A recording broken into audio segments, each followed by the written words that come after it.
can also project your screen now.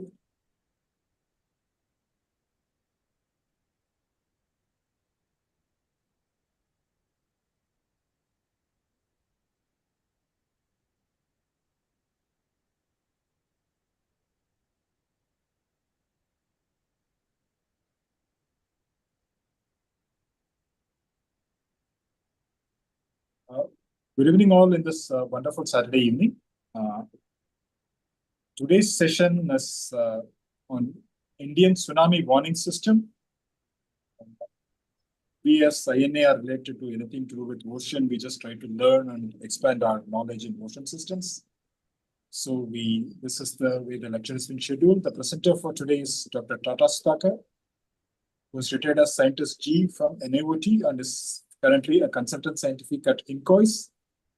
Some of us know about INCOIS, and I would request Dr. Tata Sudhakar to see what is INCOIS also during his talk.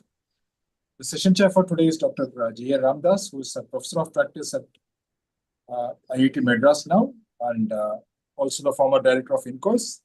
It's my pleasure to introduce Dr. Ramadass. As I told, he's a professor of practice at IIT Madras and Vistas, Chennai, and the former director of National Institute of Ocean Technology, Chennai, which is an autonomous body under the Ministry of Earth Sciences, Government of India. His research areas include deep sea technology, deep sea mining, underwater acoustics, and marine instruments. He initiated and coordinated a project for the development of Indian manned scientific submersible Matsya 6000, which is intended for carrying 3 scientists or engineers to 6,000 meters depth in the ocean. Since the inception of NIOT, he had been leading different technology development projects. In 2010, he won the National Geoscience Award under the Exploration of Oil and Natural Gas category and NRDC Award for the year 2017. He led NIOT team during the 34th Indian Scientific Expedition to Antarctica in February-March 2015. Polar remotely operated vehicles developed indigenously at NIOT was used for exploration in the lake and the shelf of Antarctica during this expedition. He has a doctorate from Indian Institute of Technology, Madras, and MSc from IIT Kharagpur. He has handled technology development programs leading to products and patents. He has been the chief scientist of several cruises and scientific explorations on board various research vessels. He has a number of publications in the international journals, international conferences, nationals, and international patents. With this, it's a privilege for me to introduce you and hand over the session to you, sir. Please, Dr. Ramadass. Thank you very much, Dr. Iyengar, Dr. Manu Kurula, and Dr. Iyengar, our technical secretary, and speaker of the today's session, Dr. Sudhakar, Dr. Ahmed, and the members of INA and participants of today's webinar. A very good evening and welcome to today's session. And it will be my pleasure to introduce my friend and colleague, Dr. Tata Sudhakar. It sounds very different for me actually when I address him formally and introduce him, but I'll try to do it. Okay. And Dr. Tata Sudhakar, he retired from the National Institute of Ocean Technology, Chennai, India, as Scientist G. And presently he is a consultant, scientific consultant at the Indian National Center for Ocean Information Systems, INCOIS, Hyderabad.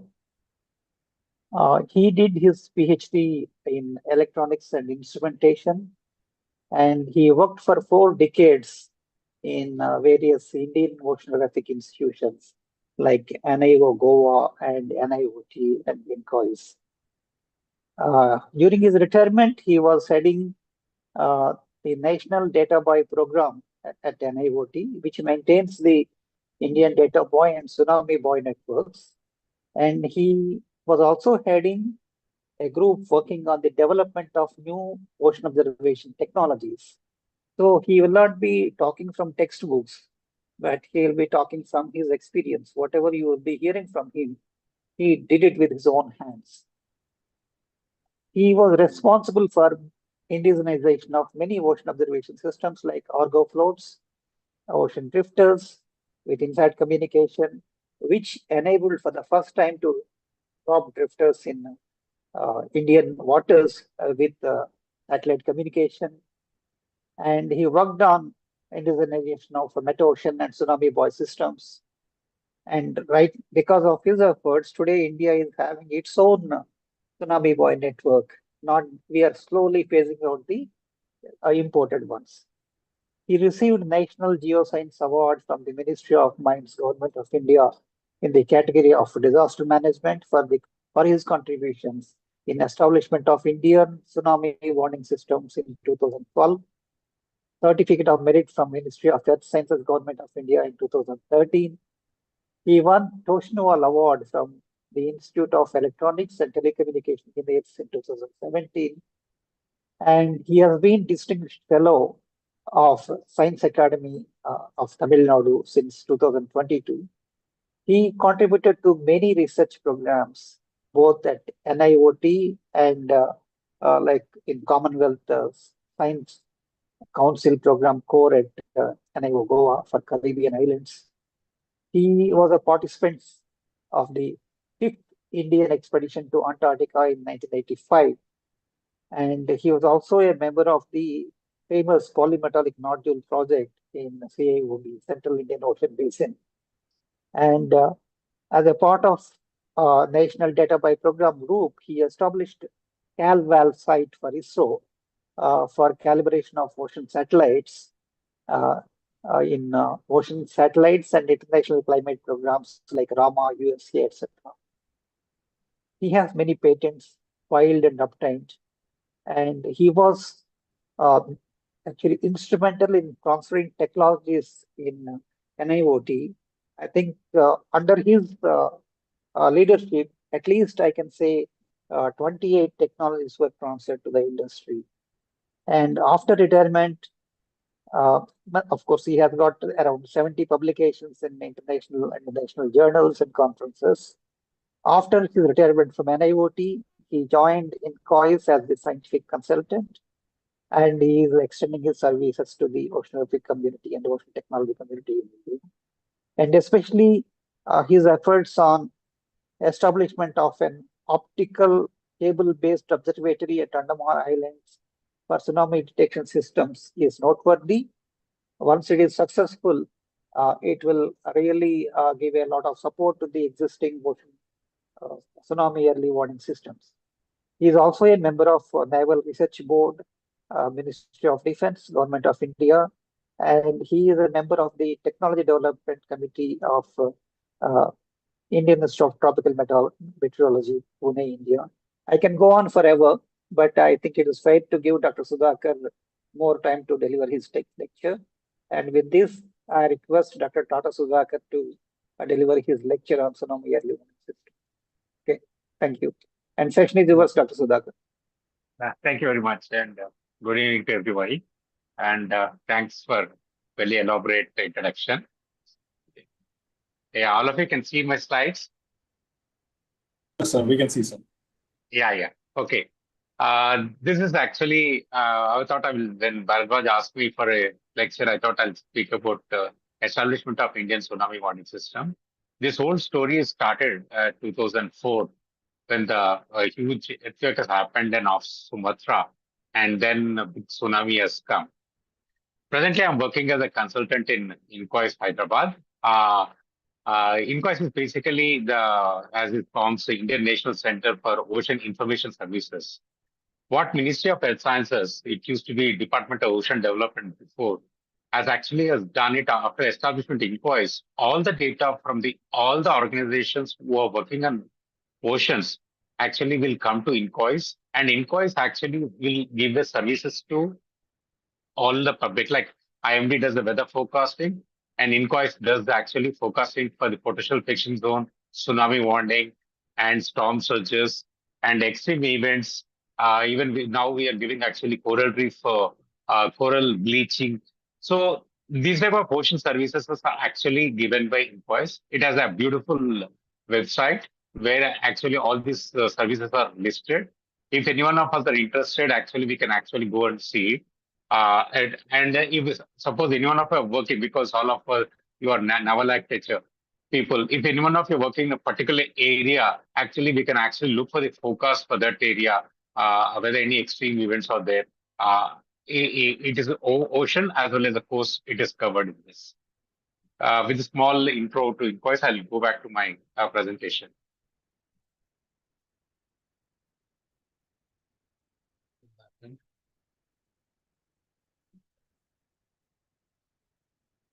Yeah, like what is tsunami? Tsunami is actually a Japanese word called harbor wave. And for the definition wise, it's a series of waves extremely long wavelength generated by the violent undersea disturbances in the ocean. Earthquakes and landslides and volcanic eruptions will actually generate these waves. It travels at 800 to 900 kilometers per hour, and it has a very long period, about 120 minutes. What happened on 2004, early morning, I think it is, there's a huge earthquake of 9.2 and just still has happened. And the period is very, very long. It's actually for 10 minutes. And then huge waves of actually come in Bay of Bengal. And about 2.5 lakh people died because of that. And then huge energy has released. One of the main problems that's actually happened is the rupture length was actually very, very long, 1,200 kilometers. And because of this, actually, there's a change in the mass on the globe. We all know Earth is actually some sort of sphere. So the day is actually reduced by 2.68 microseconds. And Andaman and Nicobar Islands actually shifted towards India 1 meter to 5 meters. So that much damages actually happened on that day. Why this earthquakes and tsunamis come? This is actually a small thing.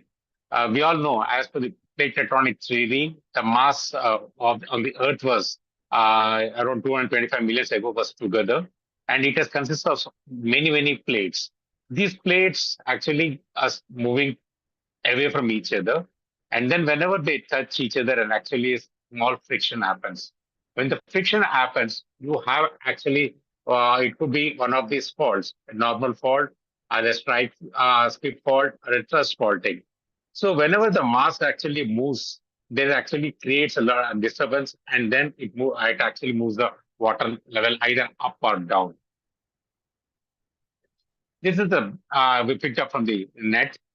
This is how it is. The fault is here. If it moves up, the one wave actually gets generated, and or when if it goes down, also a wave down is generated, and then energy which is actually created will actually travels toward the coast, and then it because as the bathymetry is lower, whereas it comes to the coast, it actually gets amplified and becomes a much bigger wave.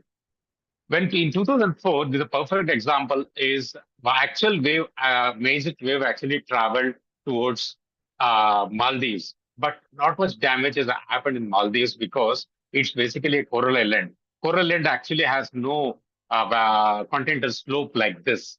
So it is actually about that day, what the wave is created is about a 1 meter wave, and it has just passed through like a flood waters.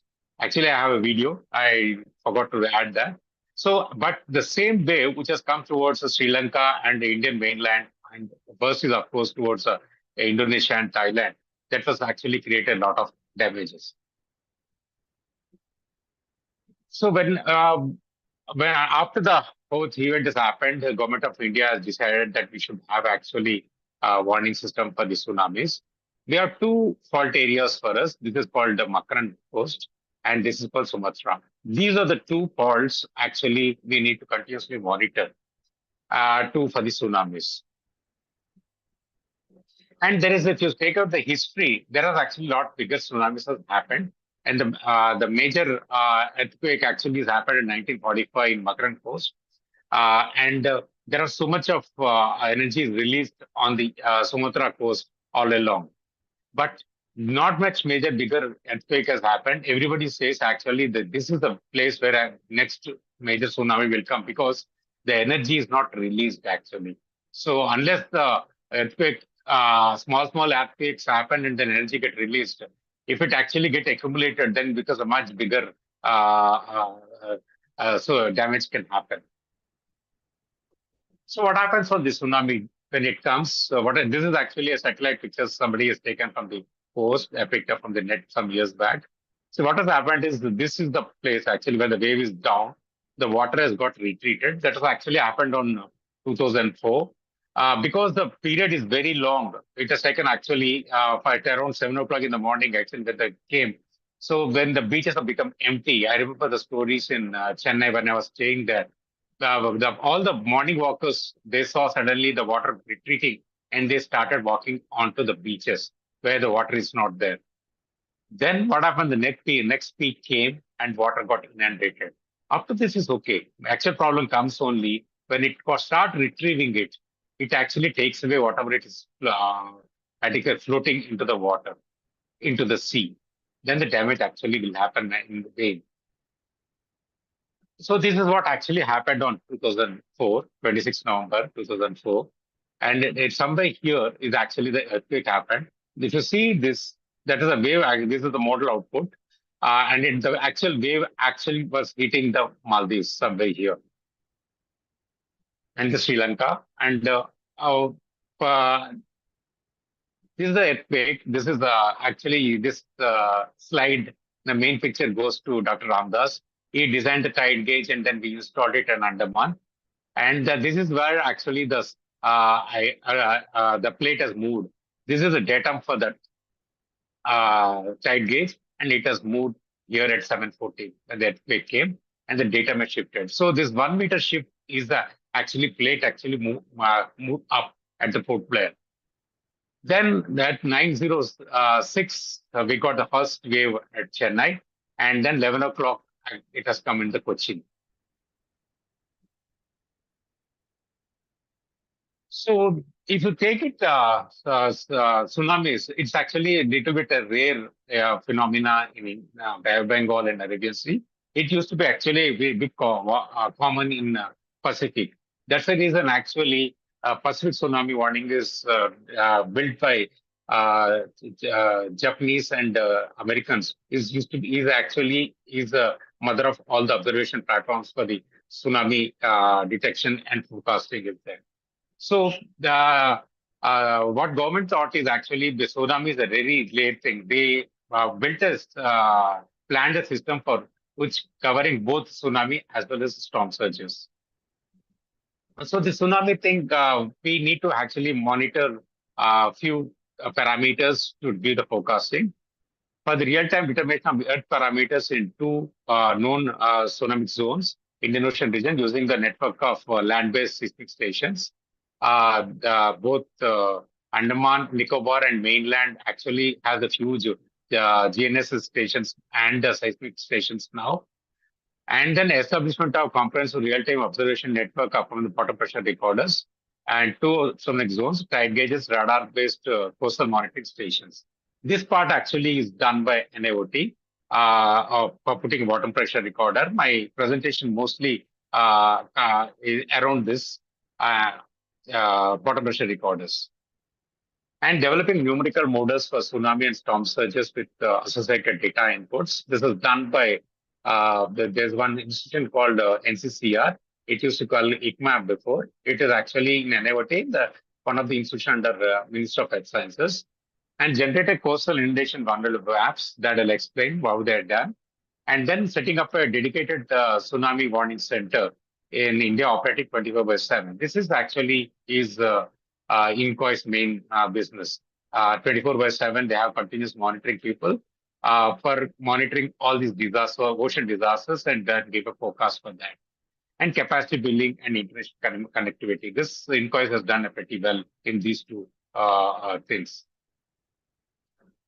So how we are going to do that? Detect the large earthquakes and tsunami zones, and then put a seismic stations, and observe change in water level near source, bottom pressure recorders. This will help us to confirm or deny the tsunami. And first one actually will give us where is the earthquake and what is the amplitude of that, and where exactly is the zone. Because as per the statistical data, if it is coming and lost top 10 kilometers in the crust only, they can create a tsunami. Otherwise, it normally actually only earthquake will happen. So Based on this data, actually, they will first check it up whether there is a tsunami is going to come or not. It will be confirmed or denied using the bottom pressure recorder data. And the modeling there is used for forecasting. That actually have inundation maps in subsequent slides. So with that, I'll explain. And then the whole event is monitored using coastal radars and time gauges. This will help in the fine-tuning the models for the next event. So because, like I said, this whole access is not only for the tsunamis, because tsunamis were not much in our areas, because after 2004, there were tsunamis, but not really that big as what it was in 2004. So last 22 years, I think somewhere in 2008, I think the warning center started operating. So it's almost about 18 years now. Last 18 years, there was forecasting of tsunamis, but not as big as what it was in 2004. But the whole infrastructure which is created is used for the other warnings like storm surges and things. This is one good example of what many institutions need to put up whenever there is a bigger work needs to be done. So seismic stations, I think IMD was doing those days. Now actually IMD and INCOIS are together. They're actually installed many seismic stations. Bottom pressure recorders, it is done by NIOT. And then coastal radars, it is done by NIOT, one more group. And the whole data is actually linked up with the VSATs and the MSAT that is actually ISRO has checked in. The tide gauges, those days it was done by Survey of India. And now, of course, it's taken over by INCOIS after the subsequent years. So all the data is actually coming to INCOIS center where 24/7, all this data is monitored and is put up to the models. This is how the whole system will function. Like what I said, we will be monitoring the seismic session first, and then we're looking for the bottom pressure recorder data. The first tool, actually, I will go through one of the tool what we are using. This tide gauges, all of us know that it is actually used for measuring the tides in the harbors. That gives you water level in the of the tide. Tides are basically it is come because of the moon and sun gravitational force. So there are about 40 odd tide gauges are in the India. This covering both the mainland as well as the both the island chains what we have, Lakshadweep and Andamans. And then the seismic stations. India has a lot of seismic stations now managed by IMD before. Now it is done by even INCOIS. This much is not enough actually. For actually narrowing in any earthquake event, we need actually more than 3 stations data. So because a lot of linkages are there, all the international community data is shared by each others. So the data from all these seismic stations actually are available any given time in INCOIS. So whenever there is an event happens, if it is more than 6.5, then actually the data is actually interesting for the warning part, because the statistical data says that the earthquake has to be more than 6.5, and then other parameters are looked at to see whether any tsunami is getting generated. And HF radar also is which NIOT was actually managing, has actually put about 5 pairs of them. You put these stars of where the locations are there. The HF radars are basically work at a 10 to 15 megahertz frequency band. They can have a range around 200 kilometers, and then they can give a currents, actually ocean currents. Using the ocean currents, you see any disturbance, because when the tsunami comes, the currents will increase in that area. So with that, actually, we can actually see physically how much is a tsunami effect. Like there is 2 transmitters, one transmitter and another receives, and another is transmit receives. This is the area actually, both of them give together. So that is the area which is going to be observation area. We take it, and then the interpretation is done. So we have a data from the seismic network, which is done in the first one, and then we have bottom pressure recorders data. I will show you how the bottom pressure actually system works, and then we have tide gauge data. All this data is connected in different communication channels. VSAT for the seismic data, and of course even tide data comes in the VSAT only. And BPRs are bottom pressure recorders, which are in the ocean. They use IMASAT. Now they're using Iridium. And then tide gauge and other stations are connected to the warning center. So how it is done is first, this part I'll actually come back. Everything is received in, and then it is put in the simulators, and then the warning is given. I will come to the warning part after the same time. When it comes to BPR, which is work what we have done, even though actually there's one boy program used to be there, but Dr. Ramadass actually has contributed a lot. I will show you what we have done together. This is actually one, if you look at it, it's a very, very simple system. An hydrostatic pressure sensor, which is actually sitting on the bottom. This picture is from the NOAA. And it continuously looking at the wave actually generated whenever after the earthquake.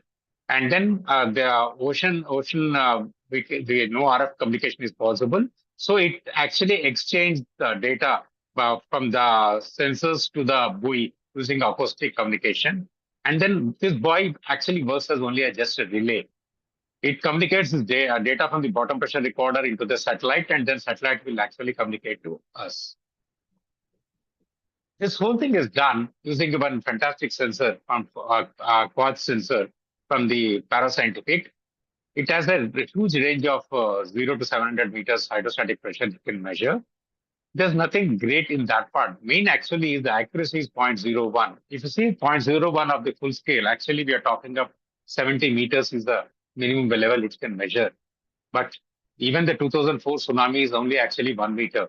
So it actually works on resolution, which is actually into 1 × 10⁸. So it is actually can do measurements, of course, which is resolution is not accuracy, also at millimeters level. There's one algorithm developed by NOAA scientists, which actually uses this resolution to do the detection. The basic funda of this whole measurement is the accuracy will not change in real time. In the sense, if you're measuring now and if you're measuring after 10 minutes, it will not change. So how it is done is, this is a simulated data. 1 meter wave it is generated, and the small 3 centimeters actually a small pulse is put on that. So by using this NOAA algorithm, we can actually get a detection at this pulse levels. And with a bit of electronics, this is a quartz sensor which is there on the bottom pressure recorder, and it gives, of course, a frequency output. And we have predicted hardware in the which actually checks up the whether there is any tsunami signal is there or not. If there is a tsunami signal, it uses acoustic modem to communicate the data into the surface buoy. In the surface buoy, you have one acoustic modem, which actually continuously on and trying to receive the data from the bottom pressure recorder and then communicate using the satellite. This is the Indian buoy, which is actually the buoy part was completely indigenized. And then this part, this is the one which is actually we bought from one organization called Sonodyne, the UK-based company. That is the one which actually is presently being used. So the bottom part actually looks like this. You have a BPR system which is actually put with the floats, and it is anchored into the bottom, and a small acoustic release is attached to that. Once in 2 years, people go back and then release this acoustic release and bring that whole thing up and then put a new one in that location. The original idea was to put about 12 buoys, 2 on the west coast of the east coast of the Andamans, and then 8 in the in between Andaman and the mainland, and then 2 in the west coast for the Makran coast for Makran. Now I think around 6 of them are been deployed continuously and monitored. So And when you're putting a hydrostatic pressure sensor at the bottom, because we are looking at the millimeters variations, we can get a doubt why the waves which are generated by wind and swells are not measured. This is actually typical frequency periods of the all the ocean waves. So actually, if you take it any wave, if you have to create any hydrostatic pressure on the sensor, it has to be lambda by 2. So if any your wave have 200 meters of wave, actually it can give a pressure difference at up to 100 meters. So because we are keeping it much lower, around 3,500 to 4,000 meters, so we need a waves which are actually much longer. It's about 8,000 meters wave we need. So 8,000 meters, actually there are only two waves possible in the natural way. One is the tidal waves and other one is the tsunami waves. That is the reason, if you see this picture, this whole algorithm works in actually working interpreting the next value in the tidal value. And whenever there is a variation, even mm variation, it actually gives it takes as a tsunami.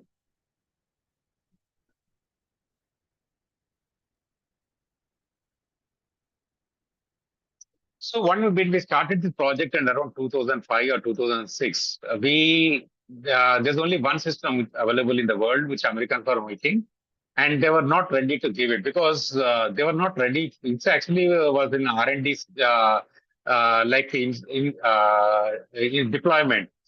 They were not ready to give a commercially required for so many people. Everybody was asking, the whole Indian Ocean people were asking for that. So what we did is actually we went for three people who are actually making the this type of system where people can measure the pressure at surface level. So there are three systems which give it parallelly. One is Sonadyne, what we are seeing this, and then Fogro Oceanor, then Envitec Italy. All the people had actually has a capacity to do the pressure measurement boreholes. We all know when this oil companies actually they identify the oil. Actually, they cap this pipes using the but pressure sensor and then come back and then actually identify. So that people had the technology to do these type of equipment. We identified people of them and then we gave a parallel contract to all of them. So when it comes to these type of disaster management systems, how do we see whether it functions or not when it comes to real world? This is where actually myself and Dr. Ramadass has created a nodal method to identifying whether the developed system actually functions in the real field or not. So instead of actually waiting, putting down in the ocean and waiting for the tsunami to come to see whether it functions or not, what we have done is we have created a test methods in NIOT as the one actually tank. It is used for the acoustic group, and of course, parallelly, everyone was and all of us we use for these type of measurements. Where we created a methods like actually one of the one I'll explain. This is actually we created some sort of artificial wave. This whole thing is attached to the crane, and then we move this up and down. As artificially created a wave, and then we have seen this algorithm how it functions and whether it gives a trigger or not. It actually worked. Based on the results, we actually dropped into the ocean, and later we created one BPR test rig. How this BPR test rig functions is actually the stepper motor controlled system. What we did is actually wave is superimposed on that. So this whole system actually moves up and down on this wave. And then we will see where the sensor is connected to this and see whether it is triggers when the whole thing is moved up and down or not. So the whole system actually when we installed, we had actually, I was on ship on that day, October 7th. This one tsunami has come in the Sumatra coast again. And then we had a few boys somewhere here. And then they actually picked up the signal. That actually is the indication that our system is working. Based on this, in 2008, I think after a few months of that, we inaugurated the whole INCOIS warning center. So what has happened on that day is, this is actually because we are keeping the sensor on the bottom, you get a rally waves, and these are the rally waves, and then this is the tsunami actually event, which is about the 6 centimeters level.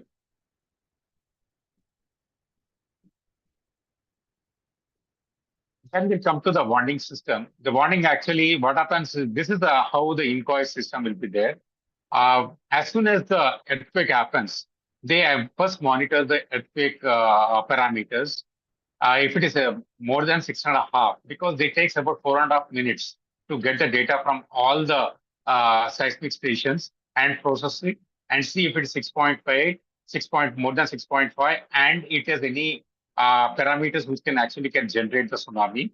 And once it is actually, they know, then they will actually look for the bottom pressure recorders data.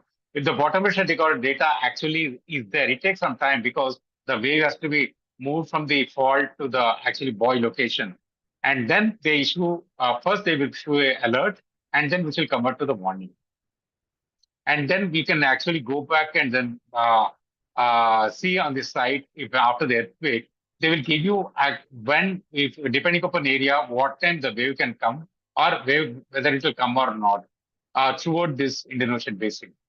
But this center is not only actually giving warning for all our country, it is giving all to the Indian Ocean countries. It's IOR countries. They call it RIM countries. Then the modeling group, what they have done is they created inundation maps. Because after the tsunami comes, it is actually will not be possible to see which area is going to inundated, how much is going to get inundated. So what they've done is they collected the topography and bathymetry data of all the coastal areas, and they created thousands of scenarios. Based on the scenario, suppose you have a 0.5 meter tsunami, so how much area it is going to get inundated. If it is a 1 meter tsunami, how much area is going to get inundated. Like that, they created the maps and left it. So once the BPR data is seen for the INCOIS scientists who are there on duty, if they, depending upon the level of this tsunami, then they automatically, they will say for, okay, these are the areas which is going to get inundated, and these are the areas where the water level will come and evacuation needs to be done. After this process, actually, all of us know NDMA has actually born because of the tsunami, after the tsunami thing. Because at 2004, Government of India found it, they need a dedicated institution which actually can handle the disasters. So the data from this actually goes to NDMA. NDMA is directly connected to the INCOIS, and then NDMA acts on that to inform all the collectorates of different districts, and the NDRF has actually has not NDMA, sorry, NDRF. NDRF already has a lot of manpower today to help local authorities for managing the disaster. So there, if you go to INCOIS site, the earthquake comes. This is actually picked up by making this. This is the earthquake has happened, and it will tell you where the bulletins are, earthquake bulletins are given. And then it will tell you which are the areas it can be inundated. And then actually we can subscribe, and then it will tell you whether our area is part of it or not. So like I was telling, this is the 4 levels of warning. It is there: alert, watch, and threat fast. And then the standard SOP is done. And this is actually very much required for anybody who is managing the disaster warning. What is the procedure we should follow, and whom should be informed? The standard operating procedures are there, and then it is strictly followed. Little bit on presently what I'm doing. This is basically extension of what I was doing in some NIOT. What has happened, if you look at the map, what we are shown you with the location of the buoys, all the buoys are on the west part of the fracture zone. This is the fracture zone actually what we have. And on Andaman side, nothing is there. So the idea is now to put a cable from the Andaman to Port Blair to the nearest to, this is the fault, and continuously monitor the earthquake and tsunami things, because it is like this. Because whatever happens, tsunami comes, it is going to get generated here. If you see the full map, our actual buoys are somewhere here. they called actually one half an hour area, half an hour period and 1 hour period. The two layers are there. So if any tsunami gets generated, it takes almost half an hour to reach that point. So after that, still we have actually about 1.5 to 2 hours for warning and then evacuation process. So, but this will, if it is on the eastern side, our means western, eastern side of this fault, they hardly have any time. So that's the reason actually this whole exercise of putting the cable system has come. The idea is to put the accelerometers, bottom pressure recorders, the pressure gauges, and of course the hydrophones. I'll explain you why hydrophones are required for this exercise and for this on this modems. The idea is from port player, the whole cable will be put like this, and they're going to be one node and second node. This is the first thing what we are going to put. And then after that, every 100 kilometers, there's a plan to put nodes.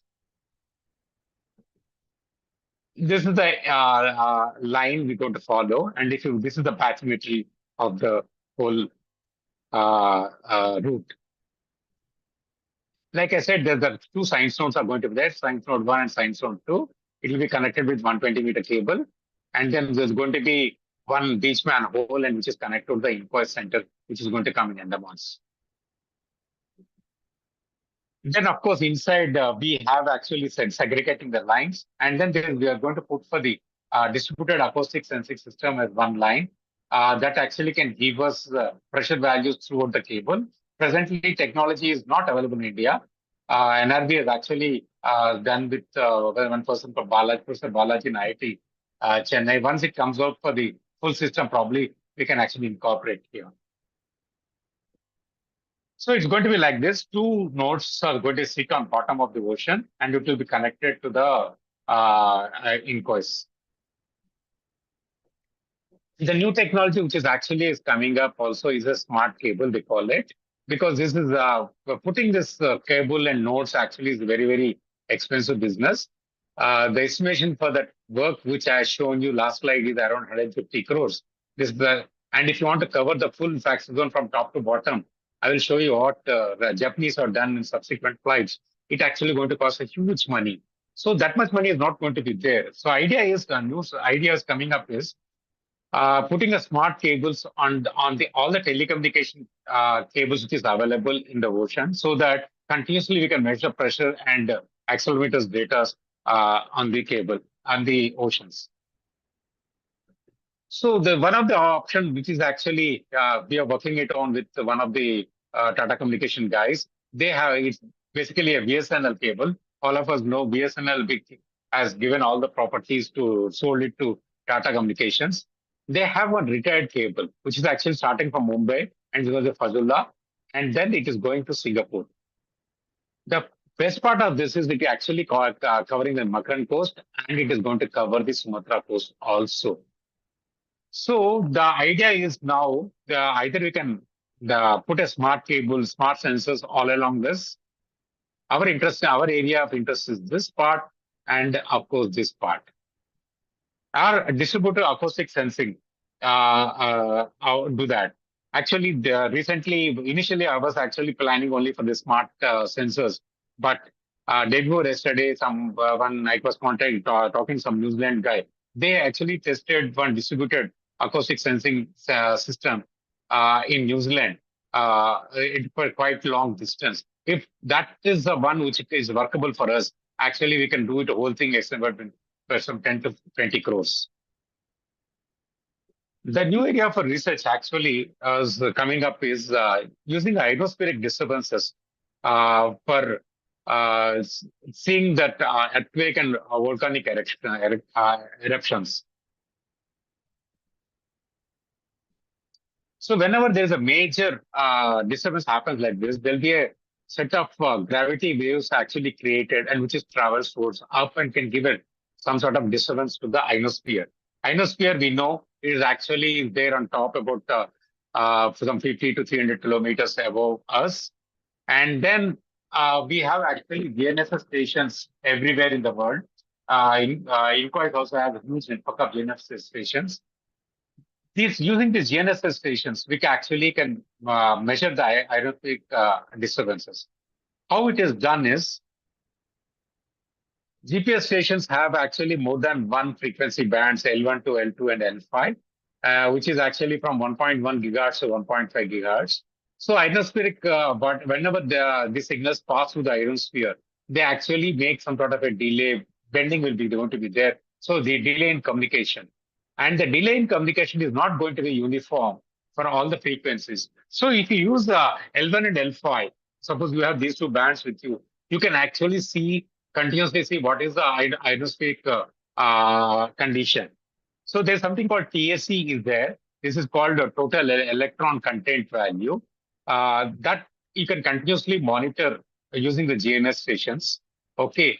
Then GNS station actually give you the time travel from the satellite to the GNS station. So we're using this tool to both the time travel for two different frequency bands. We can tell actually what is the condition of the TEC. Whenever there is a disturbance, like what I mentioned, the TEC is going to change, and then using the TEC changes, we can actually detect this major disasters much faster than all the instrumentations we are putting into the in the ocean. Then one more new problem actually, INCOIS is working on this, is actually landslides. Because this is becoming a new one. There is the one that's actually happened in the Indonesia in December 22, 2018. Because of the volcano, actually big landslide happened, and then 400 people died who were actually partying on the island beach. So we also have volcanoes in Andaman, and also there are a lot of oil being extracted in the oceans. So there is sometimes what happens is actually sediment settles in that area. Whenever sediment settles, it's as good as some sort of a movement of huge mass, and then there's a possibility of having a tsunami. So, but this tsunami we cannot measure with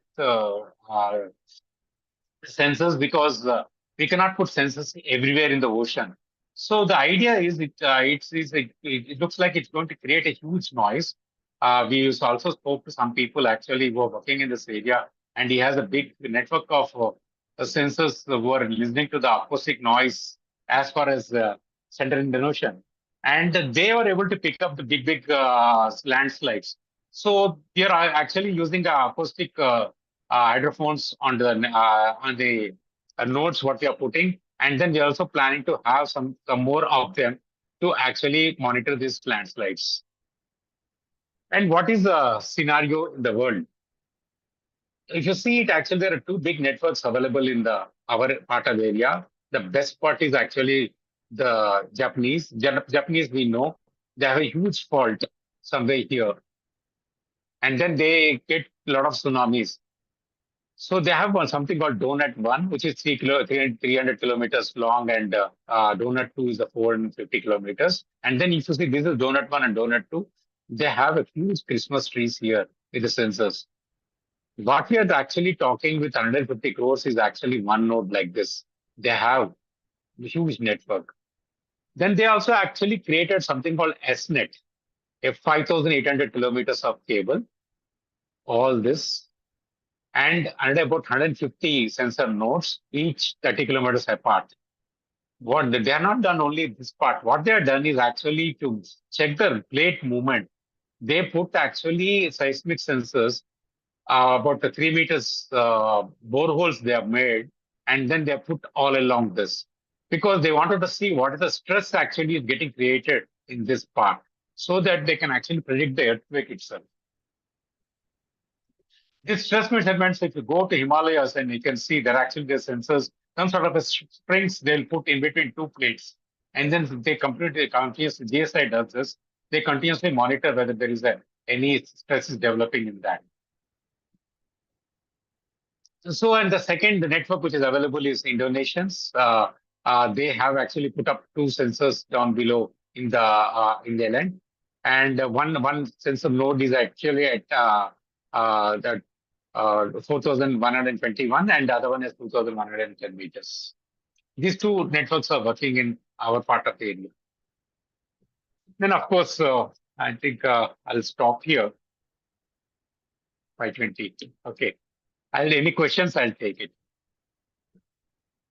These are basically the some sort of algorithms we are developing in INCOIS to improve the forecasting. Thank you very much. Any questions? Yes, I'll take it. Thank you, sir. Request Dr. Ramadass to maybe take the session forward. Yeah, thank you, Dr. Sudhakar. Maybe you can unshare your thing. Yeah, okay. If there are any questions from the participants, we can see them on this chat box, and Dr. Sudhakar can answer these questions. Dr. Ahmed, could you see any questions? So we don't have any question yet. Let me. So the attendees can post it in the chat box. So we still have time, but right now they're not there, sir.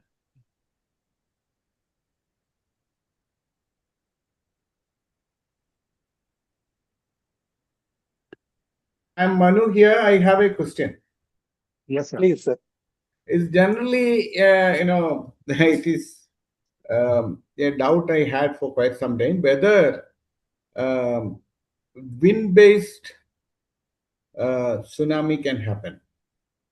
Can a cyclone or create a tsunami? Because Actually, yeah, it is called storm surge, sir. Sort of English different types. Okay. Whenever there is a storm, actually it pushes the water in to the thing. If you see it, Bombay, this is very, very common. Whenever there is actually monsoon comes, they have a flooding in Mumbai because the level is very low. And then water, which is actually the rainwater doesn't go back into the sea because of the high tide. And then because of the storm surge, this basically wind basically moving the sea into the. So unless the storm surge actually retreats, the water which is there on a land will not go into the ocean, because normally all our rivers, they discharge water into the ocean. That doesn't happen. So our cities which are there very close to the sea will actually get flooded. But what you said is correct, because that extreme winds can cause flooding in the coastal cities. flooding is correct, but is it called tsunami? It is called storm surges, sir. Okay, so I Because, should not call it. I should not call it tsunami. It is storm surge. Yeah, it's they have a different word for that, sir. Yeah. Anything a plenty, we call it tsunami, no? Anything out of control is called tsunami. So, Yeah, but that naturally, whenever we cannot control anything, we call it tsunami. So,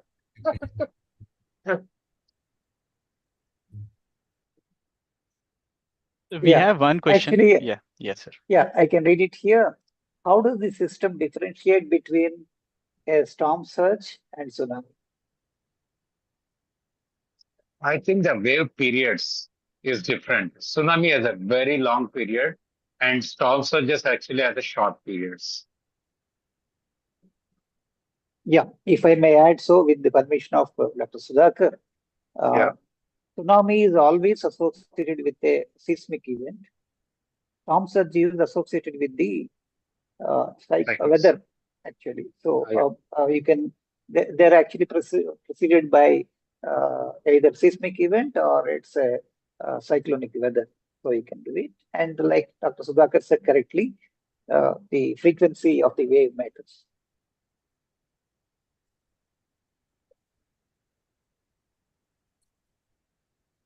I have a question, sir. Somewhere in the early part of your lecture, you mentioned that when the seismic energy is released, more or less, say continuously in Sumatra coast and all, that's a different thing. But there's a lot of accumulated energy in American coast because it is not yet released.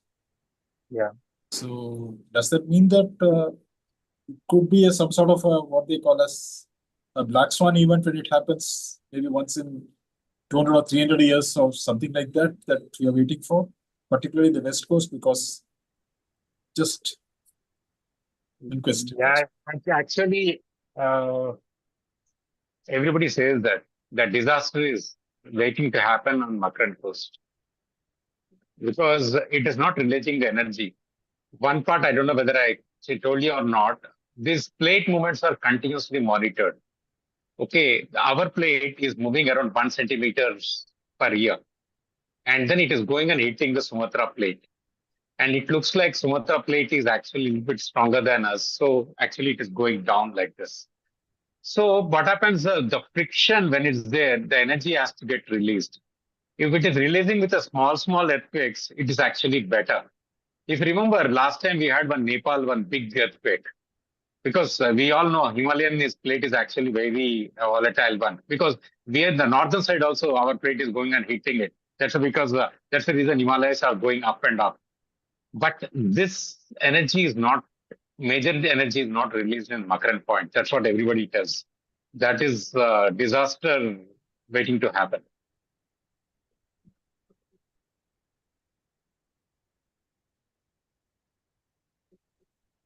Again, I have a don't- question.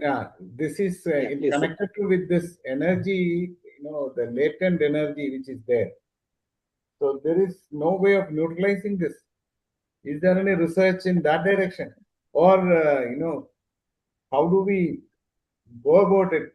About pollution, this thing, that thing, people are all concerned and doing.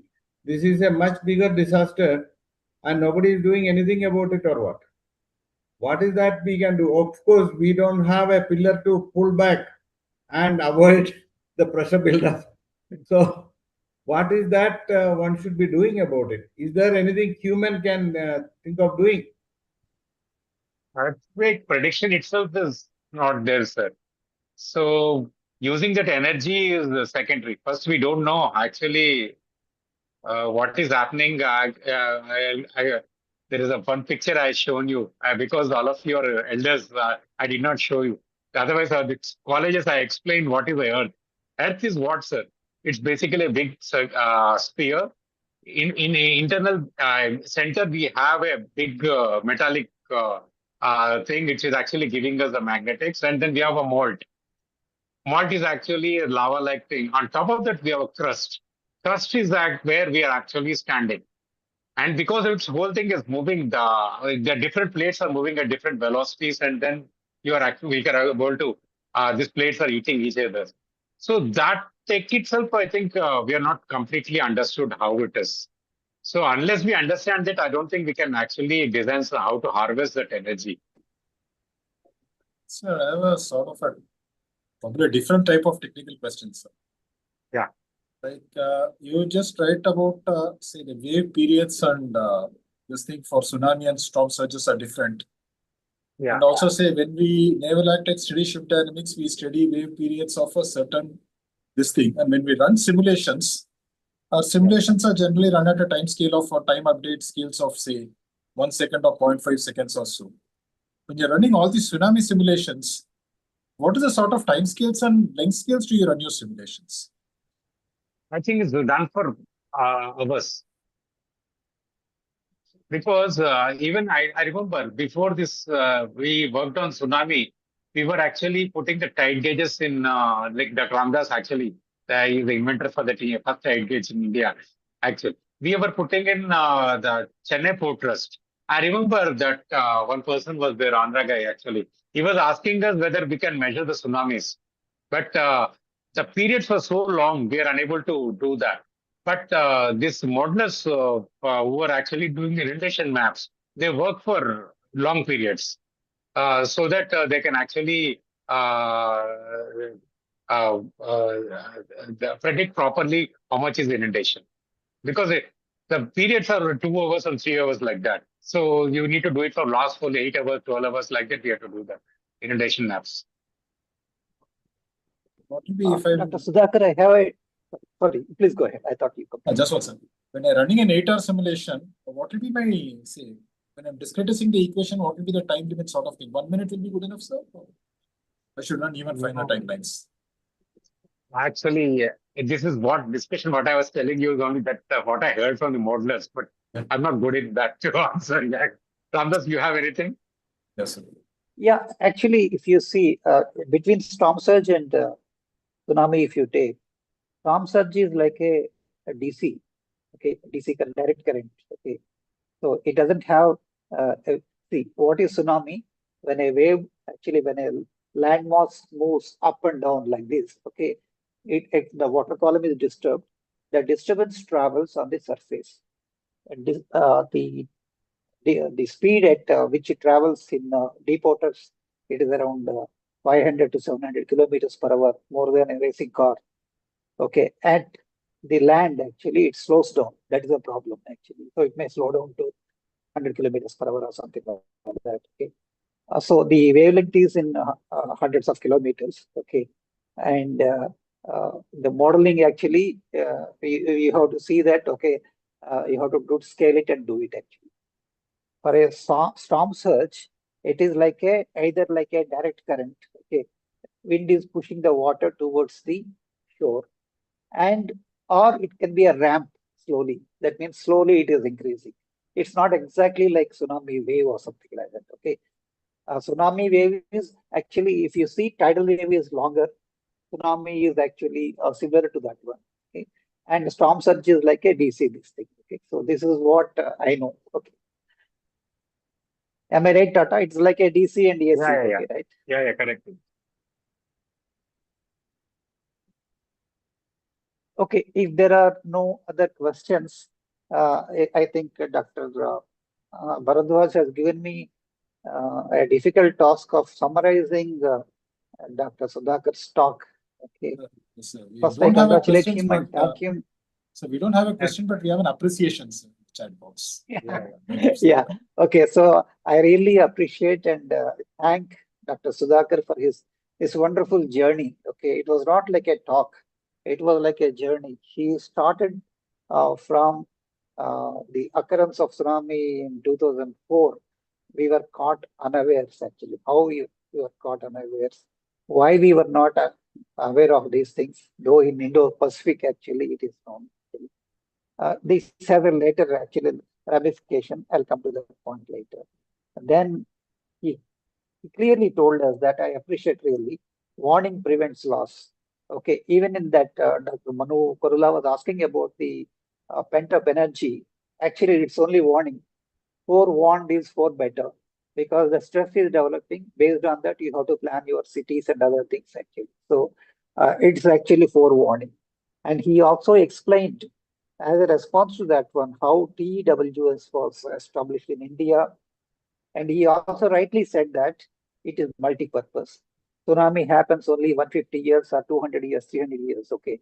But if we have a system which is dormant, actually, everybody ignores it. But it has different things. It can record deep water tides, it can record storm surges. So he rightly said it's multi-purpose.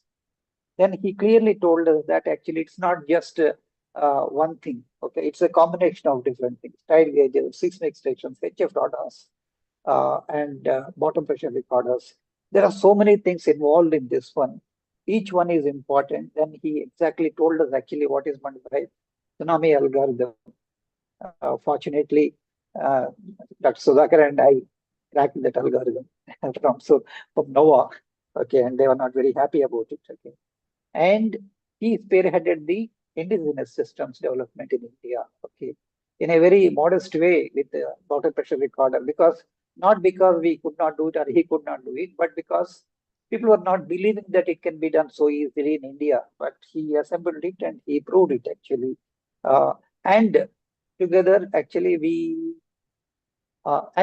were testing tsunami systems in a different way by allowing the floodgates or cutting the ropes. It was very elaborate. We did it in a stationary tank, okay, uh, actually by lowering with a crane, and it was actually a miraculous testing procedure.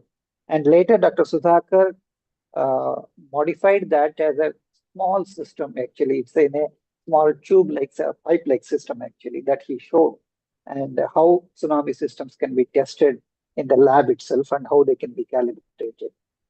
And he had also shown actually how this is actually modeled, okay, for operational forecasting, how it was done in INCOIS, how inundation models were included in this one.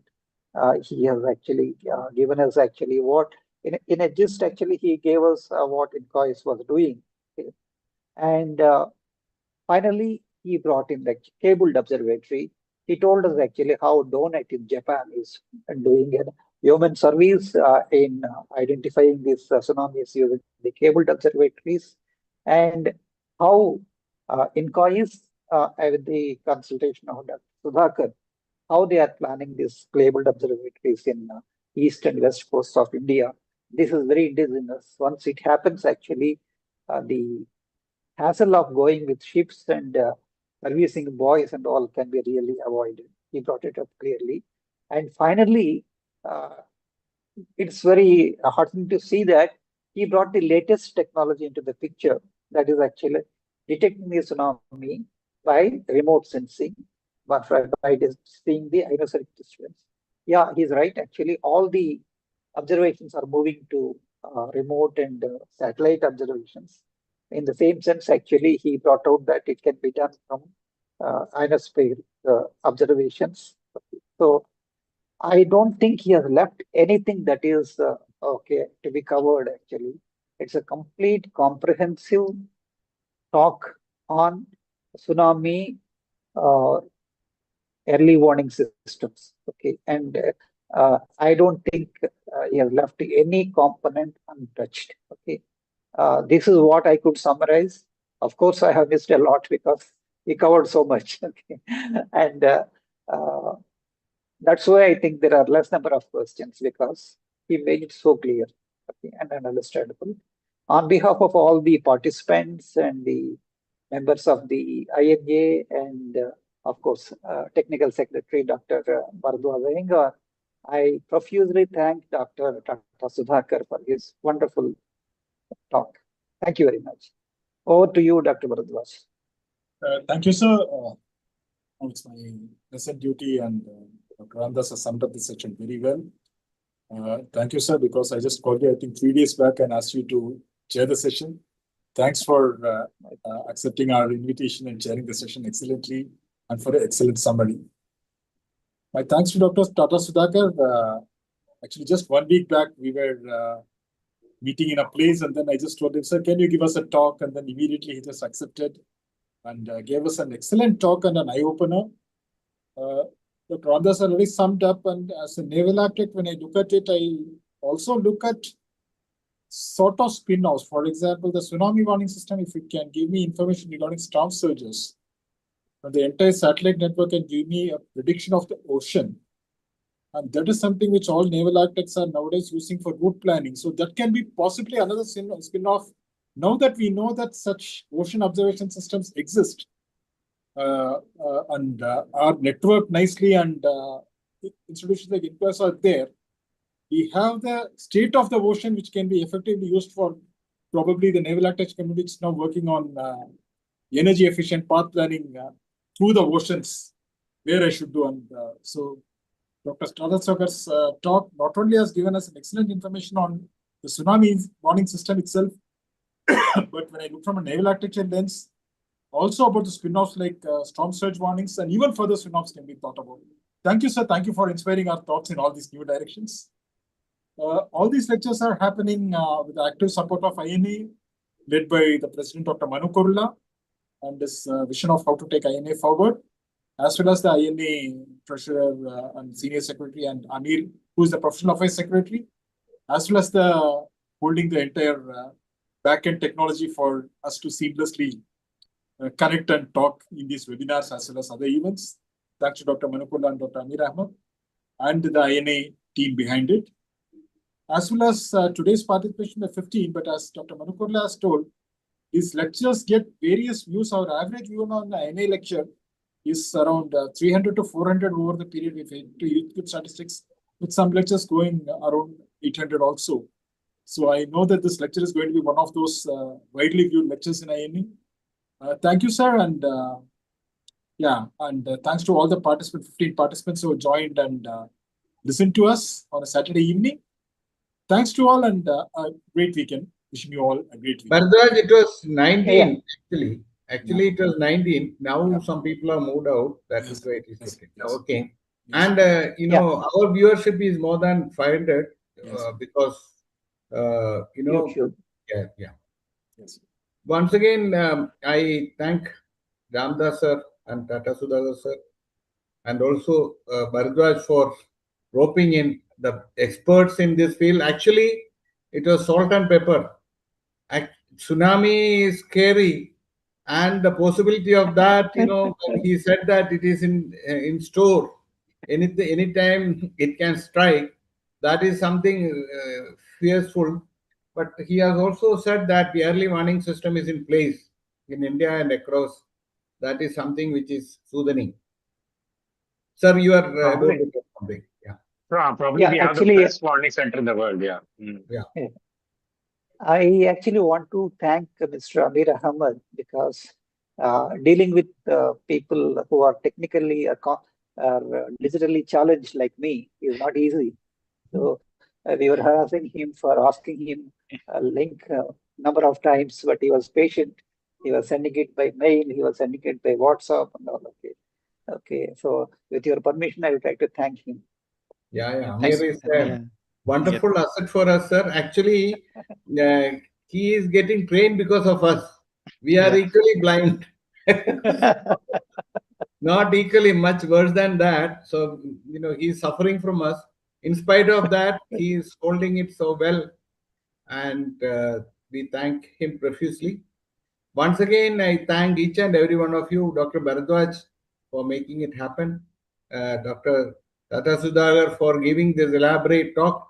It is an eye-opener for many of us because we know that such INCOIS exist, NIOT exists, and they look at tsunami. Now you have given us a 3D picture of what is happening. It was all 2D for us. Thank you. Thank you. Thank you very much. Thank you. Yeah. Thank you very much for giving me opportunity. Thank you. The permission of the Thank you, chair and Dr. the speaker. Bharadwaj, and thank you, Dr. Bharadwaj. Thank you, sir. With the permission of the chair and INA president and the speaker today, we can close the session and have a great day. Thank you. Thank you, sir. Thanks a million.